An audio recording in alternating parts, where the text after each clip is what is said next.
Yes, of course. It will interrupt Mheshimiwa. Waheshimu tu, it will interrupt, allow us to continue. You convene your meeting elsewhere, meet people elsewhere, but also saying 1 minute.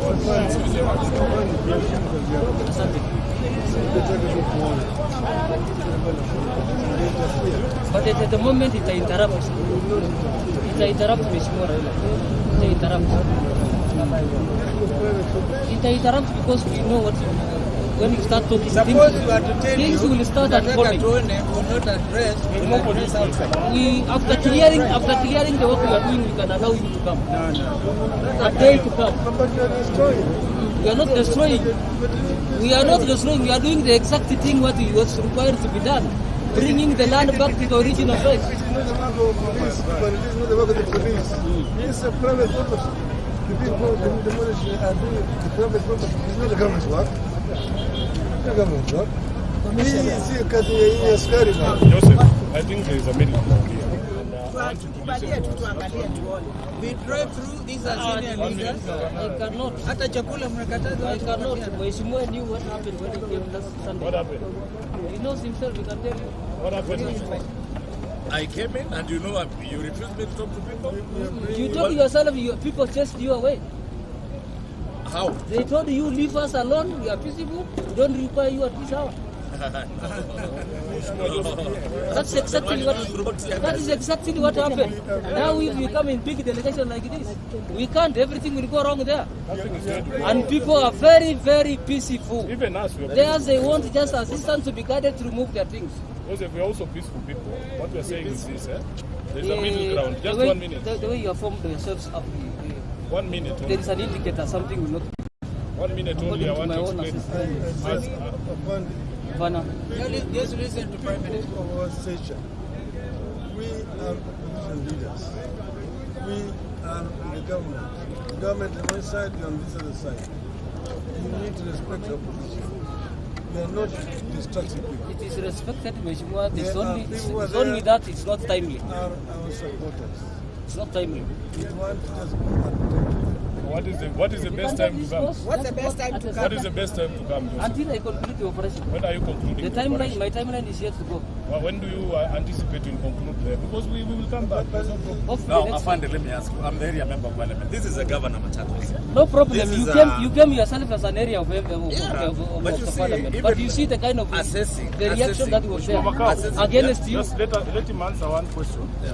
When do we anticipate that this process will go? Probably leave it until next week. Next week? Yes. No, but we are allowed as civilians to go and see. We are not interfering with The the time work to see going is on. not yet. The operation is still going on. not A lot of interfering. activities are going on there. We are not interfering with whatever they are doing. But we are entitled It's to a go direct and see. interference because who are you going to Because see? we want You are to- seeing the person who is removing his own belongings, want telling him to stop. Come and hear what he wants to say. No, that's not what we are using. That's We exactly want what to we are talk to the country about what is going on here. And we are not allowed to stop us. Because it is not a government operation. This is not a context between the government. It's not a context between the government and the opposition. This is just a simple thing. If I refused him as the area MP and you as the council and now as you as the governor, it's just a similar same status. Joseph, it's fine. I think what we can do. Thank you. Joseph, just 1 minute. Don't go away. Don't run away from us. You have We are concluded. just talking. Listen, this one, Joseph, let me tell you. This might define your own future and the future of your No children. problem to that. That comes Just in, because the I'm president Ruto unemployed. alikuja akapeana amri, that's what you're following blindly. Nani amefanya amri? Of course, he gave orders here. Who? He the president I was mwenyewe. not in the meeting. Ah, Yes. okay. But you're following what was And then- communicated. Thank you. What we do, leaders, because these guys, they just want to cause an unnecessary confrontation. Yeah. We will tell them that we respect whatever decision they have made, but we need to speak to the country from here. Yeah. There's no need for them to get confrontational at all because we are not confrontational. Tell you. Yeah. So, So you move inside. Okay.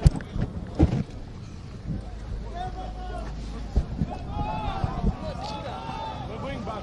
telling you we are going back. There's no need for you to get confrontation. Okay? Thank you. Thank you, boss. Wapi watu wako watulie tu, si hatuna maneno. Just chukua tu.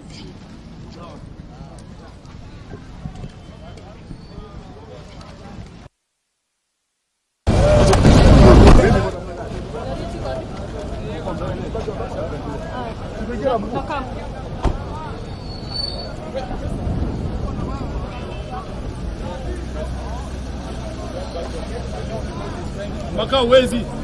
Makao. Makao. Makao. Makao. Makao. Makao. Makao.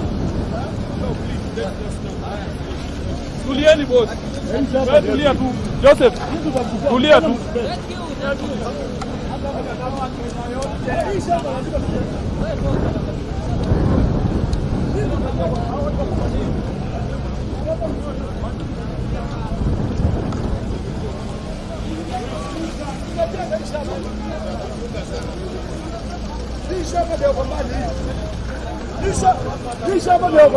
Hivi kajenga mpaka msipende. Tutawarushia. Ngoja. Na unajua kazi itaisha. Pata nyinyi. Kenya.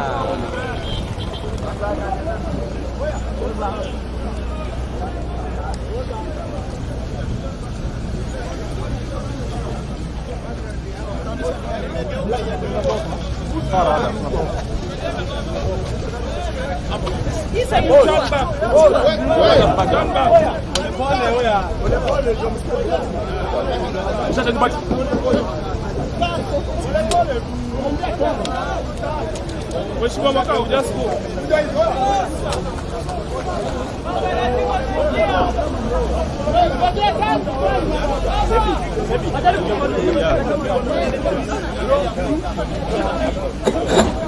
Okay. I need this vehicle to start.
Baba, because of the background, yes.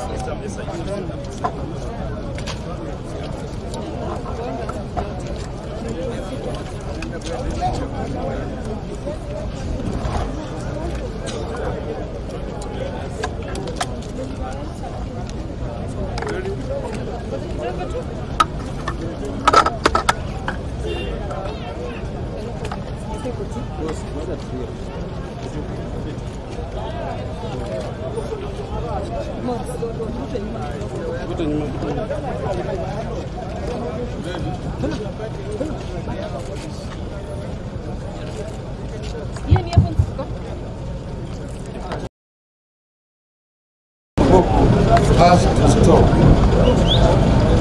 When we spoke a few days ago in Kitui against demolitions and evictions that were beginning in Mavoko, we had some illusion that there was still existed some humanity, some basic respect for the law and human rights in the Kenya Kwanza regime.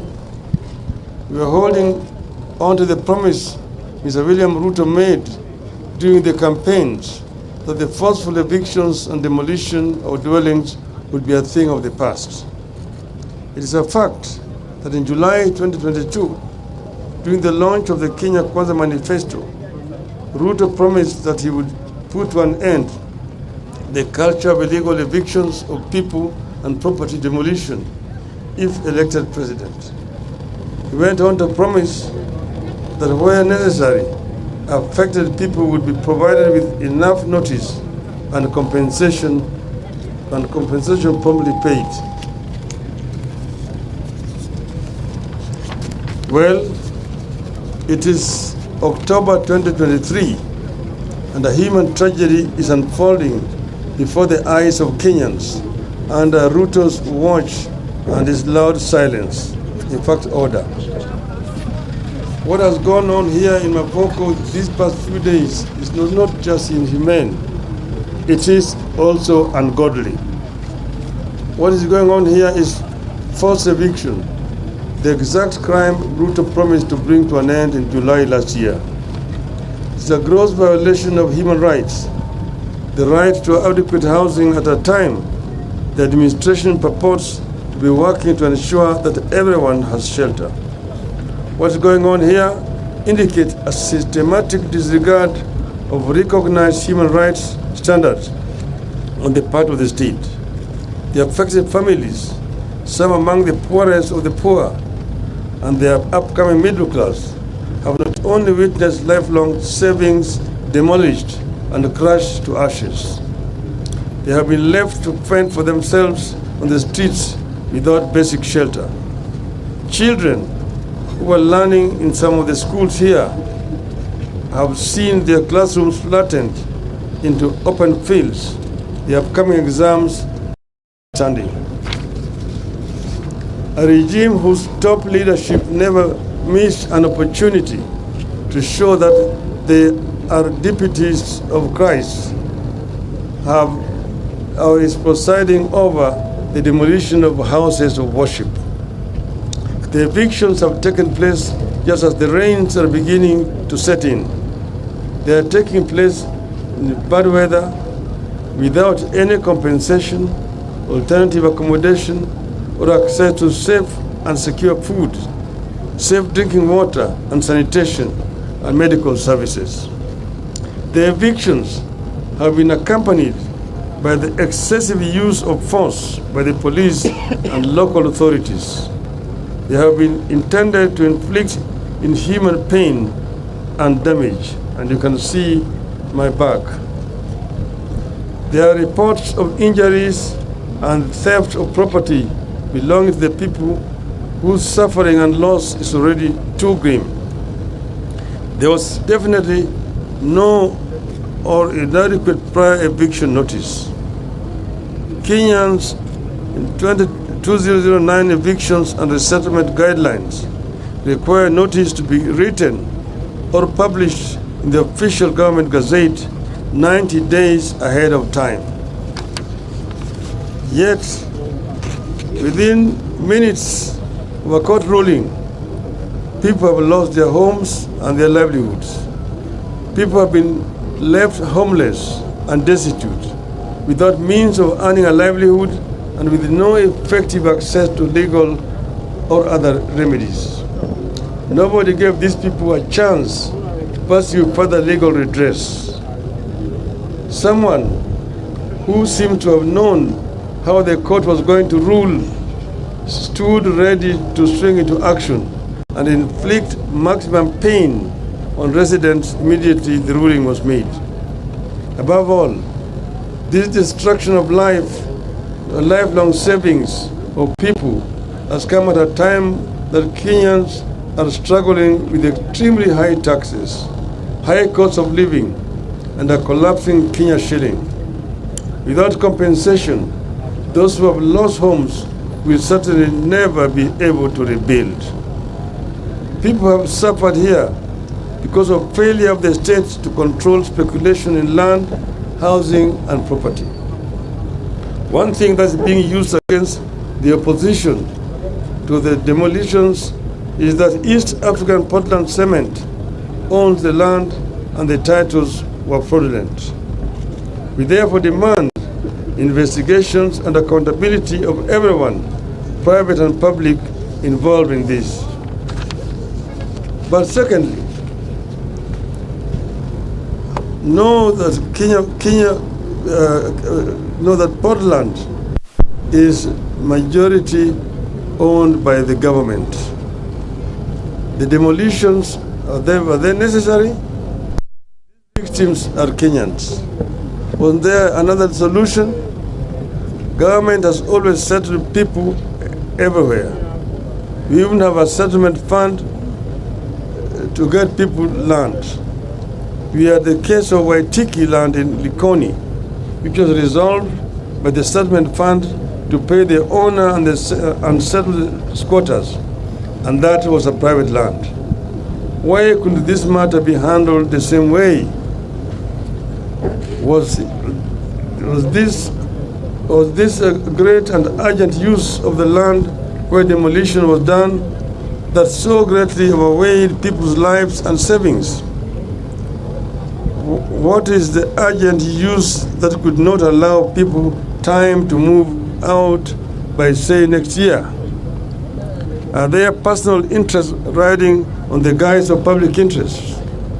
Does the East African Portland Cement understand that there are things people can do to fight back and even end its existence as a company? We are talking about people who most likely use the company's cement to construct houses only for those same houses to be destroyed in the name of the same company. As a party, we, as Azimio, we can't let this continue to go on unchallenged. We are determined to ensure that cruel crime is answered for. Somebody will have to take the responsibility for this bestiality.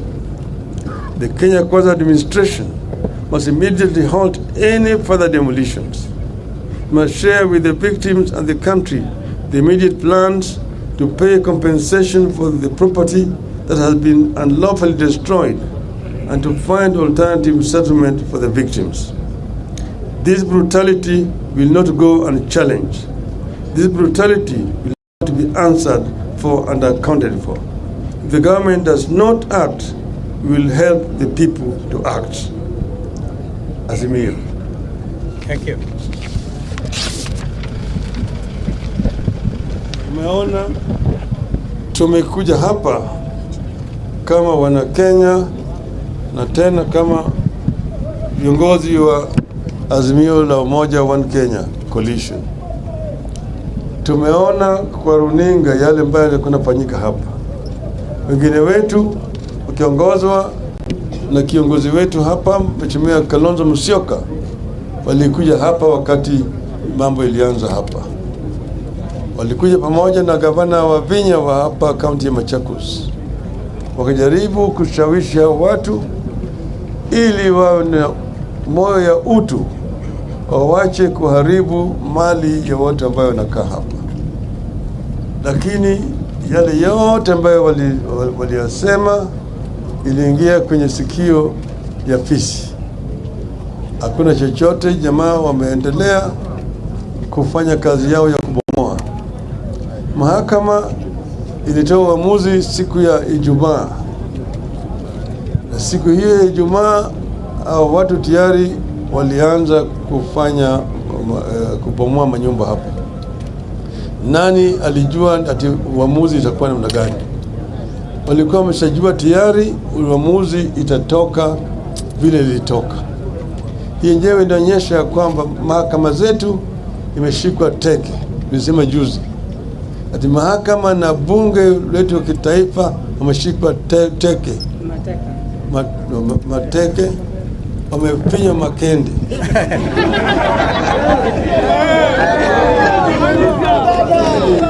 Sasa tuko na bunge hanithi, haina chochote. Manake bunge yenyewe juzi ilipitisha sheria ya kujinyima nafasi ya kukagua ununuzi ya bidhaa ya umma. Bunge linatakana iwe inatetea mali ya umma. Lakini bunge tayari imeshatoa pitisha sheria kusema bunge hawezi kuangalia na kukagua vile serikali inauza mali ya umma. Hakuna haja ya kuwa na bunge. Tuko vile vile na maspika ambaye wanafanya siasa kiolela. Spika wenyewe wanaongea juu ya mambo ambayo inakuja mbele ya bunge katika mkutano mahadhara katika kanisa, vile wao wataamua katika bunge. Kwa hivyo hawa maspika yote wawili wa Senate na National Assembly ni wale watu ambaye hawafai wawe kama maspika. Wao ni aibu kubwa kwa taifa la Kenya. Na vile siku hizi mambo inatoka kule Ikulu, unasema ipitishe vile ilivyo, na wabunge hawapewi nafasi ya kuongea vizuri juu ya yale masuala yanayokuja kwa bunge. Kwa hivyo sasa Wakenya hawana kinga. Pande hii bunge mateka, pande nyingine mahakama mateka. Sasa tuko na pahali ambaye anatembea peke yake, hakuna mtu anaweza kuzuia wao kufanya chochote. Ametangaza siku ya Ijumaa na kazi imeanza sasa. Umeona askari wake wako hapa, umeona vile wamekaa kule kama ile mbwa ya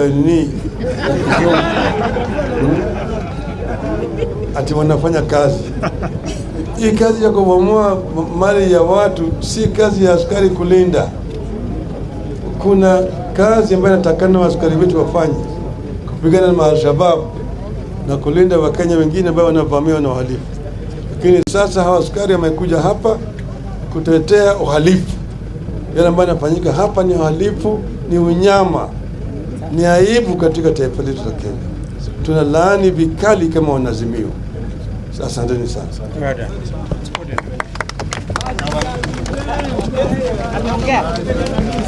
Boss ameongea.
Wewe jamani mkali. Mkali original. Na ameficha sura kwa kilazima tu.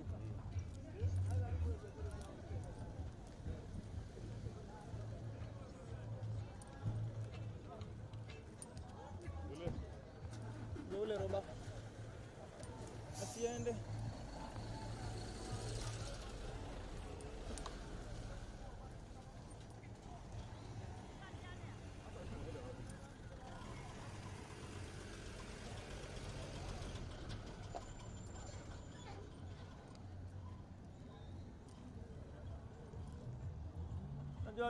Mwakisha atakupigia tu sahi.